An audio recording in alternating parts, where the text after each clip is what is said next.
Hello, so in this video we're going to start talking about how we can solve second order differential equations where this right hand side is not zero, because kind of up to now we've only been considering the case where this right hand side is zero, and if you remember we give that special name, it's called homogeneous.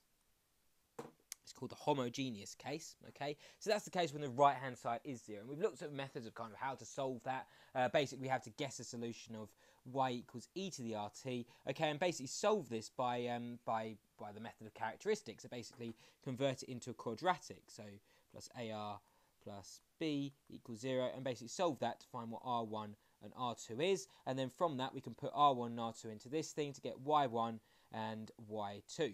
Okay, and so that's basically the idea of how we can solve the homogeneous case, right? But now what we're going to do, is look at the case where this right-hand side is not zero. Okay, and when the right-hand side is not zero, we call that the non-homogeneous case. So in other words, we're looking at a form like this. So in other words, we have, a right-hand side that's not zero. And that's kind of the difference. That's the only difference between the homogeneous and non-homogeneous case. Remember, when we're trying to work out whether a function is homogeneous and non-homogeneous, sometimes it can be a little bit difficult to tell because, we've got, it's kind of hidden. So what we always try and do is get it in the form where the function and its derivatives are on the left-hand side. And if the thing which is left on the right-hand side is zero, it's homogeneous. If it's non-zero, in other words, there's something involving t, or just our independent variable, whatever that may be, then that's what's known as non-homogeneous. Okay, and I always like to think of these two things as brothers, yeah? This is, if you like, the little brother. This is the little brother, and this is, if you like, the big brother of the homogeneous case. Yeah, this is the big brother of the homogeneous case. Because basically, if you look at the two, they're exactly the same. If you look at just the left-hand side is exactly the same. The thing which is different is the right-hand side. So in other words, the non-homogeneous case has more to it. Because it has actually something involving t on the right-hand side. So I think of the non-homogeneous case, the big brother to the homogeneous case. Okay, and so basically we want to try and solve this. And the way which we're going to solve it, there's a couple of ways we're going to solve it. But the first way we're going to look at is by the method of undetermined coefficients.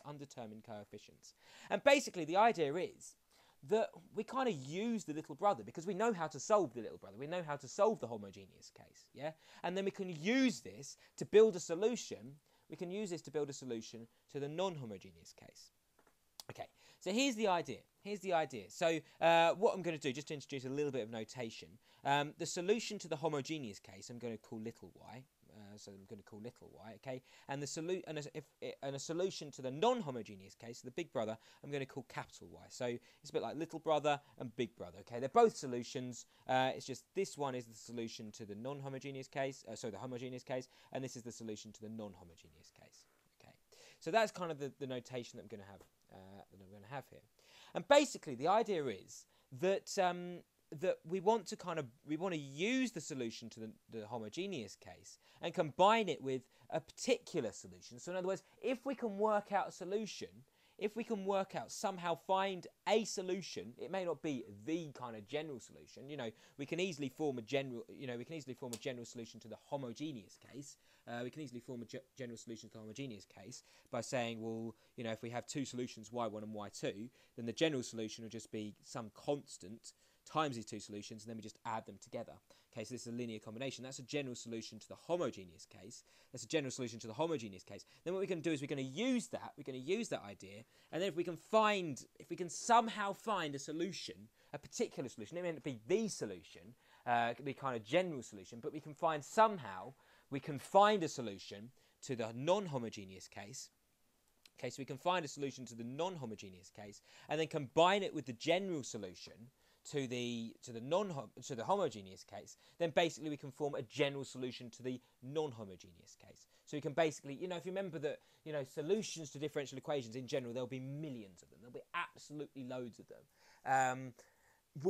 But they'll all kind of follow some general form. They'll all follow a similar kind of form, and that is basically what we're trying to find. Okay, so let's have a look into this. So the idea is that if y1, capital Y1 and capital Y2 are solutions to the non-homogeneous case, okay, so in other words, this is just setting it up. So basically we're saying, this thing here will have solutions, okay, and if those solutions are y1 and y2, Okay, we don't know what they are at the moment, but let's just say they are solutions to the non-homogeneous case. Okay, then what we can say is that y1 minus y2 is a solution that satisfies the homogeneous case. Okay, so in other words, when we subtract these two solutions, it's a solution to this one. Okay, and now I'm not going to give a proof or anything for that. You know, it's quite a long, kind of tedious proof. But basically, the way which I think about it, it kind of makes sense. If you look, these two, it comes back to the whole idea that these two things are related. The homogeneous and non-homogeneous case are related. Okay, so if you like, the non-homogeneous case is the big brother of the homogeneous case. Okay, and the way which I kind of think of it, is, well, you know, if this is a solution that satisfies the non-homogeneous case, then the solution to the homogeneous will be smaller. Will be a smaller solution, because obviously it's a smaller equation. Yeah, I kind of think of it as by analogy of shoes. Yeah, the bigger brother will have bigger shoes. So therefore, we need to make the shoes smaller in order to fit the little brother. Okay, so in other words, you know, the solution to the homogeneous case, because the equation is smaller, then the solution must also be smaller as well. So it should make sense that, you know, that the solution is related in some way. You know, if this is a solution to the non-homogeneous case, then it should be related to the solution to the homogeneous case, but it won't fit. It won't fit exactly. We kind of need to make it smaller. That's kind of how I think about it anyway. Okay, so let me just say that again. So, in other words, because this is a smaller equation, you know, y1 and y2 are solutions to the non-homogeneous case. So and because the non-homogeneous case is related to the homogeneous case, then the solutions must also be related as well. But we need to make the solutions smaller in order to fit the homogeneous case, which is why it's y1 minus y2, because the minus makes it smaller. Okay, so that's basically the idea behind that. So what have we now got? So we've got, you know, that y1 minus y2 is a solution to the homogeneous case, and we also know that we can build a solution to the homogeneous case. Basically, if you've got a solution, you know, y1 and y2, they're the solutions to the homogeneous case. They're the kind of proper solutions to the homogeneous case. y1 minus y2 will be a solution to the homogeneous case. So therefore, you know, if we form a general solution out of these two, y1 and y2, the little y1 and y2, then it will look like this. So this is, if you like, the general solution. So y1 plus c2, y2. So this is basically what we know. We've now basically got two solutions that should satisfy. We've now got two ways of writing a solution that should satisfy the homogeneous case. That's the idea now. Okay, so hopefully I've made that clear, that, you know, we've got this as a solution to the homogeneous case, and also now we've got this as a solution to the homogeneous case. So in other words, both of these things should satisfy the homogeneous equation. Okay, so in other words, what we can say then is that these two things should be equal to each other, because they both satisfy the homogeneous case. Okay, so in other words, what we've got here is that y1 minus y2 is equal to c1 y1 plus c2 y2, and y1 and y2 are so it's equals should be the relevant solutions to the homogeneous case.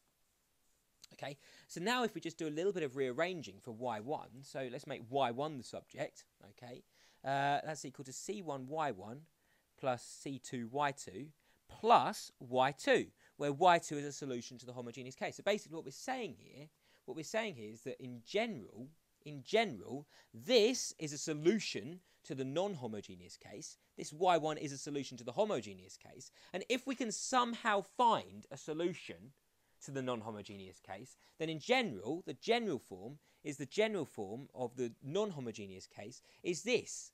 So the general form of the non-homogeneous case is the solution to the homogeneous case, plus some solution to the non-homogeneous case. So basically, if we can somehow guess a solution, and it is just basically a glorified guess. I mean, the way at which we guess it is kind of, we'll come on to that, is actually looking just at this right-hand side. You know, we can normally kind of look at the right-hand side and guess a solution based on the form of the right-hand side, but we'll come on to that in kind of another video. But basically, the idea is then that the general solution to the non-homogeneous case will be consisting of a solution to the homogeneous case plus some solution which we'll have to guess. So the general solution to the homogeneous case plus some solution which we'll have to guess to the non-homogeneous case. Okay, and this is sometimes called this homogeneous part of the solution is sometimes called the complementary solution. Complementary solution. This is sometimes called the complementary solution. Remember, complement here, and notice we've got an E instead of an I, because that's kind of it's a different meaning to the, if you compliment somebody, it means you're praising somebody or giving somebody, making somebody feel better about themselves. Saying, you look nice today. That's a compliment with an I. Complement here means the opposite. Here with an E, complement means the opposite. So basically, this is the opposite solution. This is literally like the opposite solution. This is the opposite solution. Well, what is the opposite solution? Remember, we want to find a solution to the non-homogeneous case. So this part is, if you like, the opposite. This part here, I'm talking about, this part here of the general solution is the opposite solution. So it's the solution to the opposite case. Well, the opposite case here, if we're looking at the non-homogeneous case, then the opposite solution will be the homogeneous case. Yeah, it kind of makes sense then that these two are the opposites of each other. They're big brother, one's big brother and one's little brother, but they're kind of opposites of each other. Yeah, so the opposite solution. That's why it's called complementary solution. And this is a specific solution. So basically, it's not a general solution at all. It's basically one that we think should satisfy it. In general, there'll be millions of them. So if we can just somehow find one of those solutions, that's called a specific solution, otherwise known as a particular solution. Okay, a particular solution, because it's a particular solution. For millions, it's if you like go into a sweet shop, okay, and you've got millions of sweets to choose from, but you want a specific sweet. Yeah, that's a particular sweet, right? Okay, so what we can basically say about the general solution to a non-homogeneous solution, Y, so this is the non-homogeneous now, so it's a non-homogeneous solution now, is going to be equal to the complementary solution, sometimes called YC, plus the particular solution, sometimes abbreviated to YP. So basically the idea is that if we solve the homogeneous case, so we get if we get presented with something like this, we first need to find the complementary solution. So in other words, we need to solve the homogeneous case of the solution. That's easy enough. We just basically ignore the right hand side and make it equal to 0, and we solve that, and we basically come up with a solution to that, and that's what's known as the complementary solution. Okay, and then what we do is we somehow kind of guess based on, usually we look at the right hand side. Normally we look at the right hand side and we somehow guess a solution. We guess a solution and we check it works, and then that's called YP. Okay, and then we can basically say, well, the general solution is just going to be a complementary solution plus a particular solution. Now the thing is, about this, it's a lot of guesswork. This is the thing with differential equations. It's a lot of guesswork, but it's kind of educated guesses, right? And actually, you'll see in the next video that we're going to actually try and look for specific examples in the next few series of videos. We try and look for how we look for particular solutions. It's based on a lot of guesswork, and it's based on logical guesswork. I mean, there's a reason why. Basically, in order to guess a particular solution, we essentially look at the right-hand side. Because what we're basically saying here is that if we have y equals such and such, we plug it in here, we find the derivative of this, and plug it in here, and we find the second derivative of it, and we put it in here. And basically, it equals something that looks like the right-hand side. So therefore, it makes sense that the solution that we put in, the solution which we put in, should look something like the right-hand side. So that's basically the idea behind how we guess it, okay? Now, the thing is, okay, the method of undetermined coefficients, that's basically the idea of the method behind of undetermined coefficients. It's basically to look for a solution like this. So we find the complementary solution, which is based on the homogeneous case, and then we kind of look at the right-hand side and try and form a particular solution, or try and find a particular solution, add the two together, and that is our general solution then. That's our general solution to the non-homogeneous case. Okay, non-homogeneous case.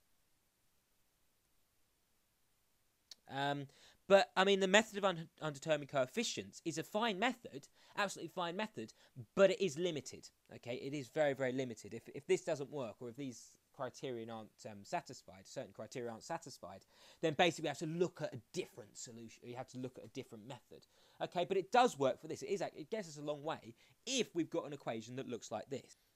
Okay, so basically we've got a equation like this. The first thing that we need, the first characteristic that we need, is that A and B are constant. So in other words, the coefficients in front of the y dash and in front of the y, they have to be constant. So in other words, they can't be like t, or they can't be dependent on t, basically. So they can't be like sine t, or they can't be cos t, or they can't be like t squared. They can't, basically they have to be constant. They have to be actually like numbers, like 3 or 5. So that's the first criteria. Okay, well, okay, fine, so that does rule out a lot of equations, but if we've got an equation with constant coefficients, then, that's fine. The other thing as well is looking at the right-hand side. So the right-hand side, so what it's equal to, okay, it only works if the right-hand side, so q of t, that's the function involving t on the right-hand side, it only works if it's one of 3 things. And actually, that's not too bad, because it actually covers an awful lot of cases. Okay, it only works if, first of all, it's a polynomial. It's a polynomial. So that's basically like it's like basically like quadratic or cubic or quartic or something like that. So basically, if the right-hand side is a polynomial, okay, well that comes up quite a lot. Then we can use the method of undetermined coefficients, providing obviously they're that's the reason why they're called undetermined coefficients, because they're constants. They're constant coefficients. Okay, undetermined coefficients, constant coefficients, right? But anyway, so basically the first thing is they have to be polynomial. The next thing is that either they can be polynomial or they can be exponential. So it's based on an exponential. It will also work. This method will also work if it's an exponential on the right hand side. So it's like e to the 3t or something like 3e to the 3t, something like that on the right hand side. Or if it's a sine function, or if it's a cos function. Okay, because actually what we're going to see in the next video is that actually if it's a sine function, it's exactly the same solution if it's a cos function, and vice versa. Okay, now if it's not any of these things, and if that's not satisfied, then we'll struggle to use this method, and we'll have to use a different method. By the way, it can also be any multiple of those things, so any combination. So it could be like a polynomial and an exponential being multiplied together, or added together, and likewise it could be the same with that as well. So basically the idea is that we're looking for this kind of form. This is the method of undetermined coefficients. If these criteria are satisfied, and if you've got something that looks like that, then we go with the method of undetermined coefficients. Okay. So the last thing I want to do in this video is actually just solve a differential equation, because in the next kind of few videos we're going to find a particular solution. We're going to find a particular solution based on the right-hand side being each of these cases, based on this thing being each one of these cases. Okay, but I want to basically try and solve the homogeneous case first. So basically the idea is that we'll have y double dash minus 3y dash minus 4y. Okay, and in the future videos we're going to see that the right hand side is going to be either a polynomial, an exponential, or a sine or cos function. Okay, but for the moment, the idea is, obviously, because when we want to find a general solution to this, it'll be the general solution would be y complementary, the complementary solution, plus some particular solution. In the future videos we're going to find the particular solution, but in this video I want to find the complementary solution, so then we don't have to waste our time doing it each time in every single video. Okay, so what's the y complementary solution? Dead easy. You just set this right hand side equal to 0. Okay, and then you just solve that. Well, this is basically form a characteristic equation, if you remember. So the second derivative I'm just going to represent by r squared minus 3r minus 4 equals 0. So that's the complementary solution. It's basically pulling a quadratic out of that. Okay, remember we're looking for a solution of the form y equals e to the rt. So that's the solution that we're looking for. That's the guess that we made earlier on in the future videos, or last videos. And so that's the solution that we're looking for. So let's try and solve this. Well, I can see that it factorizes quite nicely into r minus 4 and r plus 1. And of course you can check that, because, minus 4 times 1 equals minus 4. That's good. And also minus 4 plus 1 equals minus 3. So that's good as well. So basically, this works. Okay. So that then implies that we end up with the two solutions. So r1 equals 4 and r2 equals minus 1. So therefore, our solutions y1 is going to be e to the r1 times t. So r1 is 4, okay, and then y2 is going to be e to the r2 times t. Well, r2 is minus 1, so therefore this is going to become minus 1. Okay, so our general solution is going to be y equals c1 y1 plus c2 y2. Okay, well y1 is e to the 4t, y1 is e to the 4t. Okay, and y2 is e to the minus t, So there we go. Okay, and this isn't just, this is our complementary solution, so yc. So now we've got that, we can use that in future videos to find a general solution to each case. where this right-hand side is not 0. This right-hand side is not 0, so the non-homogeneous case.